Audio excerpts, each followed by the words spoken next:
5월 8일 사무엘상 2장 22절에서 4장 22절. 엘리와 그의 아들들. 엘리는 매우 늙었다. 그는 자기 아들들이 모든 이스라엘 사람에게 저지른 온갖 잘못을 상세하게 들었고 회막 어귀에서 일하는 여인들과 동침까지 한다는 소문을 들었다.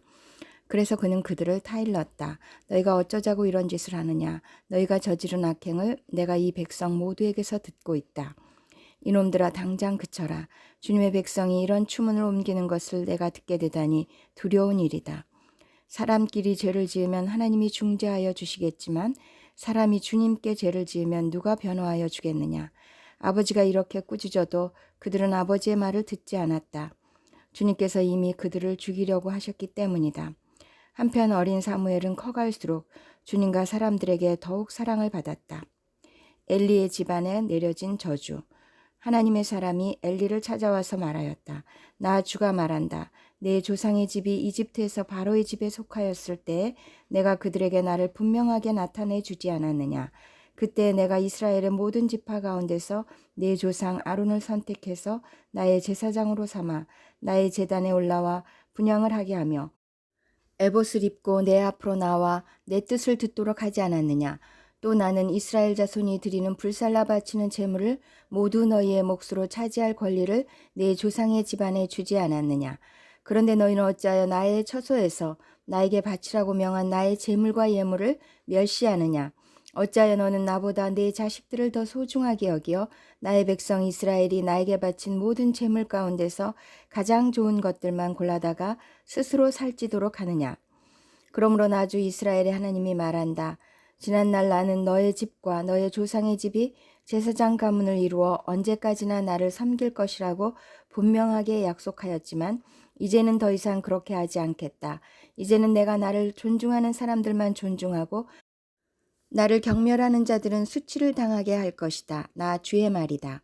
내가 나의 자손과 네 족속의 자손의 대를 이어서 너의 집안에 오래 살아 나이를 많이 먹는 노인이 없게 할 날이 올 것이다. 너는 고통을 받으면서 내가 이스라엘의 모든 백성에게 베푸는 복을 시샘하여 바라볼 것이다. 네 가문에서는 어느 누구도 오래 살지 못할 것이다. 그러나 나는 네 자손 가운데서 하나만은 끊어버리지 않고 살려둘 터인데 그가 제사장이 되어 나를 섬길 것이다. 그러나 그는 맹인이 되고 희망을 다 잃고 그의 자손들은 모두 젊은 나이에 변사를 당할 것이다. 내 두 아들 홈니와 비나스도 한날에 죽을 것이며 이것은 내가 말한 모든 것이 반드시 이루어진다는 표징이 될 것이다. 나는 나의 마음과 나의 생각을 따라서 행동하는 충실한 제사장을 세우겠다. 내가 그에게 자손을 주고 그들이 언제나 내가 기름 부어 세운 왕 앞에서 제사장 일을 보게 하겠다. 그때 너의 집에서 살아남는 자들은 돈 몇 푼과 빵 한 덩이를 얻어먹으려고 그에게 엎드려서 제사장 자리나 하나 맡겨주셔서 밥이나 굶지 않고 살게 하여 주십시오 하고 간청할 것이다. 3장. 주님께서 사무엘에게 나타나시다. 어린 사무엘이 엘리 곁에서 주님을 섬기고 있을 때이다. 그때에는 주님께서 말씀을 해주시는 일이 드물었고 환상도 자주 나타나지 않았다. 어느 날 밤 엘리가 잠자리에 누워 있을 때였다. 그는 이미 눈이 어두워져서 잘 볼 수가 없었다. 사무엘은 하나님의 궤가 있는 주님의 성전에서 잠자리에 누워 있었다. 이른 새벽 하나님의 등불이 아직 환하게 밝혀져 있을 때 주님께서 사무엘아 사무엘아 하고 부르셨다. 그는 제가 여기 있습니다 하고 대답하고서 곧 엘리에게 달려가서 부르셨습니까? 제가 여기 왔습니다 하고 말하였다. 그러나 엘리는 나는 너를 부르지 않았다. 도로 가서 누워라 하고 말하였다. 사무엘이 다시 가서 누웠다. 주님께서 다시 사무엘아 하고 부르셨다. 사무엘이 일어나 엘리에게 가서 부르셨습니까? 제가 여기 있습니다 하고 말하였다. 그러나 엘리는 얘야 나는 너를 부르지 않았다. 도로 가서 누워라 하고 말하였다. 이때까지 사무엘은 주님을 알지 못하였고 주님의 말씀이 그에게 나타난 적도 없었다. 주님께서 사무엘을 세 번째 부르셨다. 사무엘이 일어나 엘리에게 가서 부르셨습니까? 제가 여기 왔습니다 하고 말하였다. 그제야 엘리는 주님께서 그 소년을 부르신다는 것을 깨닫고 사무엘에게 일러주었다. 가서 누워 있거라. 누가 너를 부르거든 주님 말씀하십시오. 주님의 종이 듣고 있습니다 하고 대답하여라. 사무엘이 자리로 돌아가서 누웠다. 그런 뒤에 주님께서 다시 찾아와 곁에 서서 조금 전처럼 사무엘아 사무엘아 하고 부르셨다. 사무엘은 말씀하십시오. 주님의 종이 듣고 있습니다. 하고 대답하였다. 주님께서 사무엘에게 말씀하셨다. 내가 이제 이스라엘에서 어떤 일을 하려고 한다. 그것을 듣는 사람마다 무서워서 귀까지 멍멍해질 것이다. 때가 오면 내가 엘리의 집을 두고 말한 모든 것을 처음부터 끝까지 다 이루겠다. 엘리는 자기 아들들이 스스로 저주받을 일을 하는 줄 알면서도 자식들을 책망하지 않았다. 그 죄를 그는 이미 알고 있다. 그래서 나는 그의 집을 심판하여 영영 없애버리겠다고 그에게 알려주었다. 그러므로 나는 엘리의 집을 두고 맹세한다. 엘리의 집 죄악은 재물이나 예물로도 영영 씻지 못할 것이다. 사무엘은 아침이 밝을 때까지 누워있다가 주님의 집 문들을 열었다. 그러나 사무엘은 자기가 환상으로 보고 들은 것을 엘리에게 알리기를 두려워하였다. 엘리가 사무엘을 불렀다. 그는 내 아들 사무엘아 하고 불렀다. 예, 제가 여기에 있습니다 하고 사무엘이 대답하였다. 엘리가 물었다. 주님께서 너에게 무슨 말씀을 하시더냐? 나에게 아무것도 숨기지 말아라. 주님께서 너에게 하신 말씀 가운데서 한마디라도 나에게 숨기면 하나님이 너에게 심한 벌을 내리고 또 내리실 것이다. 사무엘은 그에게 하나도 숨기지 않고 모든 것을 말하였다. 엘리가 말하였다. 그분은 주님이시다. 그분께서는 뜻하신 대로 하실 것이다. 사무엘이 자랄 때 주님께서 그와 함께 계셔서 사무엘이 한 말이 하나도 어긋나지 않고 다 이루어지게 하셨다. 그리하여 단에서 브엘세바까지 온 이스라엘은 사무엘이 주님께서 세우신 예언자임을 알게 되었다. 주님께서는 실로에서 계속하여 자신을 나타내셨다. 거기에서 주님께서는 사무엘에게 나타나셔서 말씀하셨다. 4장. 사무엘이 말을 하면 온 이스라엘이 귀를 기울여 들었다. 언약궤를 빼앗기다.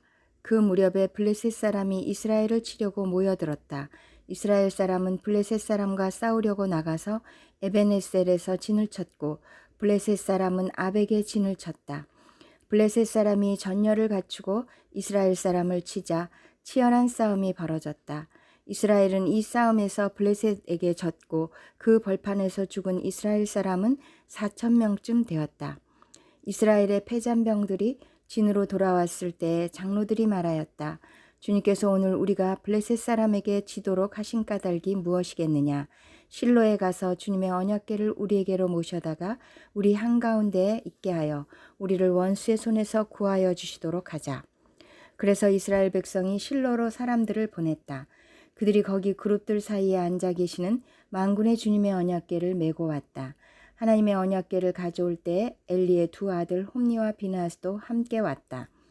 주님의 언약궤가 진으로 들어올 때 모든 이스라엘 백성이 땅이 진동할 정도로 크게 환호성을 올렸다. 블레셋 사람이 그 환호하는 소리를 듣고 저 히브리 사람의 진에서 저렇게 환호하는 소리가 들리는 까닭이 무엇이냐 하고 묻다가 주님의 궤가 진에 들어갔기 때문이라는 것을 알았다. 블레셋 사람이 두려워하면서 말하였다. 이스라엘 진에 그들의 신이 들어갔다. 그래서 그들은 외쳤다. 이제 우리에게 화가 미쳤다. 일찍이 이런 일이 없었다. 우리에게 화가 미쳤는데 누가 저 강력한 신의 손에서 우리를 건질 수가 있겠느냐. 그 신들은 광야에서 온갖 재앙으로 이집트 사람을 쳐서 죽게 한 신들이다. 블레셋 사람들아, 대장부답게 힘을 내어라. 그렇지 않으면 히브리 사람이 우리의 종이 되었던 것처럼 우리가 그들의 종이 될 것이다. 너희는 대장부답게 나가서 싸워라. 그런 다음에 블레셋 사람이 전투에 임하니 이스라엘이 져서 제각기 자기 장막으로 달아났다. 이스라엘은 이때 아주 크게 져서 보병 3만 명이 죽었다. 하나님의 궤를 빼앗겼고 엘리의 두 아들 홈니와 비나스도 이때 전사하였다. 엘리가 죽다. 어떤 베냐민 사람이 싸움터에서 빠져나와 그날로 실로에 이르렀는데 슬픈 나머지 옷을 찢고 머리에는 티끌을 뒤집어 쓰고 있었다. 그 사람이 왔을 때 엘리는 길가 의자에 앉아서 길을 내다보면서 마음속으로 하나님의 궤를 걱정하고 있었다. 그 사람이 성읍에 이르러서 소식을 전하니 온 성읍이 두려워하며 슬피 울부짖었다. 엘리가 그 울부짖는 소리를 듣고 물었다. 저 소리가 무슨 소리냐? 그 사람이 급히 달려와서 엘리에게 소식을 전하였다. 그 무렵 엘리는 98살 된 노인으로서 눈이 어두워져서 앞을 거의 볼 수 없었다. 그 사람이 엘리에게 말하였다. 저는 전쟁터에서 도망쳐 나온 사람입니다. 전쟁터에서 오늘 도망쳐 오는 길입니다. 엘리가 물었다. 젊은이 무슨 일이 일어났소? 소식을 전하는 그 사람이 대답하였다. 이스라엘 백성은 블레셋 사람 앞에서 도망쳤고 백성 가운데는 죽은 사람이 매우 많습니다. 제사장님의 두 아들 홈니와 비느하스도 전사하였고 하나님의 괴는 빼앗겼습니다. 그가 하나님의 괴에 대한 소식을 전할 때 엘리는 앉아있던 의자에서 뒤로 넘어져 문 곁으로 쓰러져서 목이 부러져 죽었다. 늙은 데다가 몸까지 무거웠기 때문이다. 그는 40해 동안 이스라엘의 사사로 있었다. 비느하스의 아내가 죽다. 그때 엘리의 며느리인 비느하스의 아내는 임신 중이었으며 출산할 때가 가까웠는데 하나님의 괴를 빼앗겼고 자기의 시아버지와 남편도 죽었다는 소식을 듣자 갑자기 진통이 일어나 구부리고 앉은 채 몸을 풀었다. 그러다가 그는 거의 죽게 되었다. 그때 곁에 서 있던 여인들이 아들을 낳았으니 걱정하지 말아요 하고 말해주었다. 그러나 산모는 대답도 없고 관심도 보이지 않다가 그 아이의 이름을 이가봇이라고 지어주며 이스라엘에서 영광이 떠났다 하는 말만을 남겼다. 하나님의 괴를 빼앗긴 데다가 시아버지도 죽고 남편도 죽었기 때문이었다. 거기에다가 하나님의 괴까지 빼앗겼기 때문에 이스라엘에서 영광이 떠났다고 말했던 것이다. 요한복음 5장 24절에서 47절. 내가 진정으로 진정으로 너에게 말한다. 내 말을 듣고 또 나를 보내신 분을 믿는 사람은 영원한 생명을 가지고 있고 심판을 받지 않는다. 그는 죽음에서 생명으로 옮겨갔다. 내가 진정으로 진정으로 너에게 말한다. 죽은 사람들이 하나님의 아들의 음성을 들을 때가 오는데 지금이 바로 그때이다. 그리고 그 음성을 듣는 사람은 살 것이다. 그것은 아버지께서 자기 속에 생명을 가지고 계신 것 같이 아들에게도 생명을 주셔서 그 속에 생명을 가지게 하여 주셨기 때문이다. 또 아버지께서는 아들에게 심판하는 권한을 주셨다.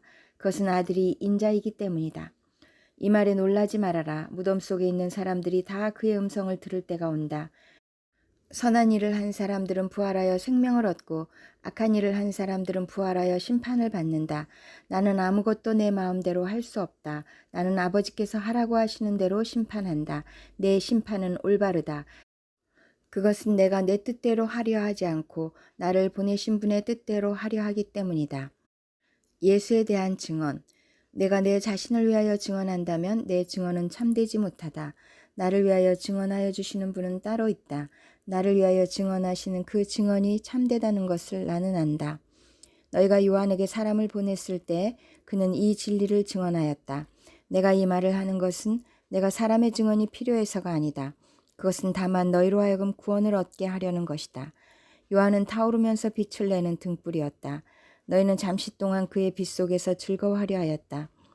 그러나 나에게는 요한의 증언보다 더 큰 증언이 있다. 아버지께서 나에게 완성하라고 주신 일들, 곧 내가 지금 하고 있는 바로 그 일들이 아버지께서 나를 보내셨다는 것을 증언하여 준다. 또 나를 보내신 아버지께서 친히 나를 위하여 증언하여 주셨다. 너희는 그 음성을 들은 일도 없고 그 모습을 본 일도 없다. 또 그 말씀이 너희 속에 머물러 있지도 않다. 그것은 너희가 그분이 보내신 이를 믿지 않기 때문이다. 너희가 성경을 연구하는 것은 영원한 생명이 그 안에 있다고 생각하기 때문이다. 성경은 나에 대하여 증언하고 있다. 그런데 너희는 생명을 얻으러 나에게 오려고 하지 않는다. 나는 사람에게서 영광을 받지 않는다. 너희에게 하나님을 사랑하는 마음이 없는 것도 나는 알고 있다. 내가 내 아버지의 이름으로 왔는데 너희는 나를 영접하지 않는다. 그러나 다른 이가 자기 이름으로 오면 너희는 그를 영접할 것이다. 너희는 서로 영광을 주고받으면서 오직 한 분이신 하나님께서 주시는 영광은 구하지 않으니 어떻게 믿을 수 있겠느냐. 내가 너희를 아버지께 고발하리라고는 생각하지 말아라. 너희를 고발하는 이는 너희가 희망을 걸어온 모세이다. 너희가 모세를 믿었더라면 나를 믿었을 것이다. 모세가 나를 두고 썼기 때문이다. 그러나 너희가 모세의 글을 믿지 않으니 어떻게 내 말을 믿겠느냐. 시편 55편 1절에서 8절. 55편. 친구에게 배신당함. 지휘자를 따라 현악기에 맞추어 부르는 다윗의 마스길. 하나님, 내 기도에 귀를 기울여 주십시오. 나의 간구를 외면하지 말아 주십시오. 나를 굽어보시고 응답하여 주십시오. 한 맺힌 탄식을 가눌 길이 없어서 나는 분노에 떨고 있습니다. 저 원수들이 나에게 악담을 퍼붓고 저 악인들이 나를 억누르기 때문입니다. 진실로 그들은 나에게 재앙을 쏟으며 나에게 원한 맺힌 마음으로 분노를 터뜨립니다. 내 마음은 진통하듯 뒤틀려 찢기고 죽음의 공포가 나를 엄습합니다. 두려움과 떨림이 나에게 밀려오고 몸서리치는 전율이 나를 덮습니다. 나는 말하기를 나에게 비둘기처럼 날개가 있다면 그 날개를 활짝 펴고 날아가서 나의 보금자리를 만들 수 있으련만. 내가 멀리 멀리 날아가서 광야에서 머무를 수도 있으련만. 셀라. 광풍과 폭풍을 피할 은신처로 서둘러서 날아갈 수도 있으련만 하였다. 잠언 14장 30절 31절. 가난한 사람을 억압하는 것은 그를 지으신 분을 모욕하는 것이지만 궁핍한 사람에게 은혜를 베푸는 것은 그를 지으신 분을 공경하는 것이다. 악한 사람은 자기의 악행 때문에 넘어지지만 의로운 사람은 죽음이 닥쳐도 피할 길이 있다.